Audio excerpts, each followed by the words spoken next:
Chapter 42. And in the first year of the 3rd week of the 45th Jubilee, 2171 a.m., the famine began to come into the land, and the rain refused to be given to the earth, for none whatever fell. And the earth grew barren. But in the land of Egypt there was food, for Joseph had gathered the seed of the land in the 7 years of plenty, and had preserved it. And the Egyptians came to Joseph that he might give them food, and he opened the storehouses, where was the grain of the first year. And he sold it to the people of the land for gold. Now the famine was very great in the land of Canaan. And Jacob heard that there was food in Egypt, and he sent his 10 sons that they should procure food for him in Egypt. But Benjamin he did not send. And the 10 sons of Jacob arrived in Egypt among those that went there. And Joseph recognized them, but they did not recognize him.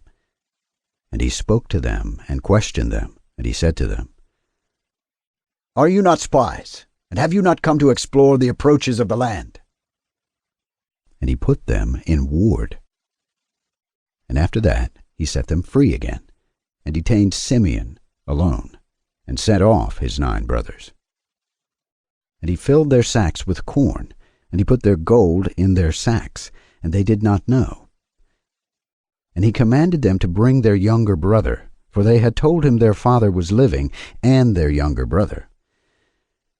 And they went up from the land of Egypt, and they came to the land of Canaan, and they told their father all that had befallen them, and how the lord of the country had spoken roughly to them, and had seized Simeon till they should bring Benjamin.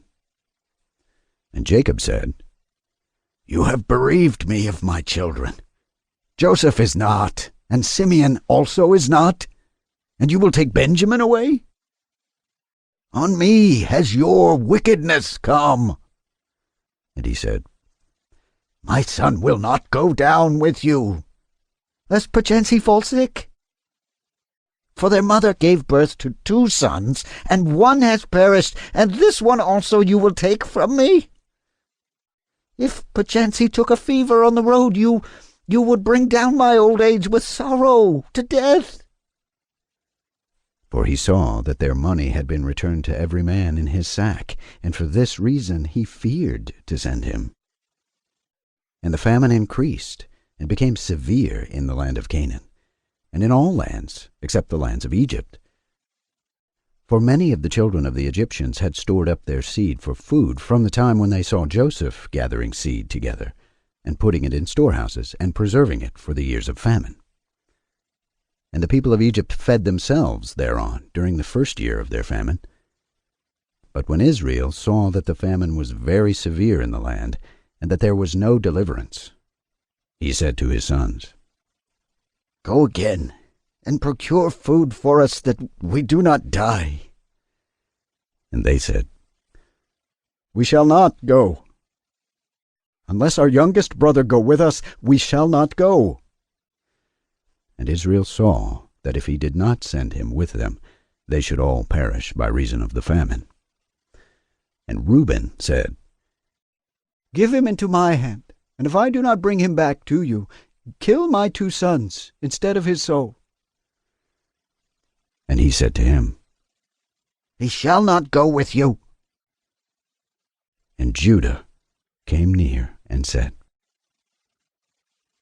"Send him with me, and if I do not bring him back to you, let me bear the blame before you all the days of my life."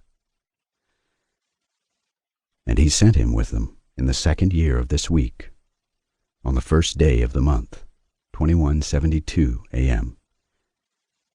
And they came to the land of Egypt with all those who went, and they had presents in their hands, stocta, and almonds, and terebinth nuts, and pure honey. And they went and stood before Joseph. And he saw Benjamin, his brother, and he knew him, and said to him, "Is this your youngest brother?" And they said to him, "It is he." And he said, "The Lord be gracious to you, my son. And he sent him into his house, and he brought forth Simeon to them, and he made a feast for them. And they presented to him the gift which they had brought in their hands. And they ate before him, and he gave them all a portion. But the portion of Benjamin was 7 times larger than that of any of theirs. And they ate and drank, and arose, and remained with their asses. And Joseph devised a plan whereby he might learn their thoughts as to whether thoughts of peace prevailed amongst them. And he said to the steward who was over his house, Fill all their sacks with food, and return their money to them, into their vessels, and my cup, the silver cup out of which I drink. Put it in the sack of the youngest, and send them away.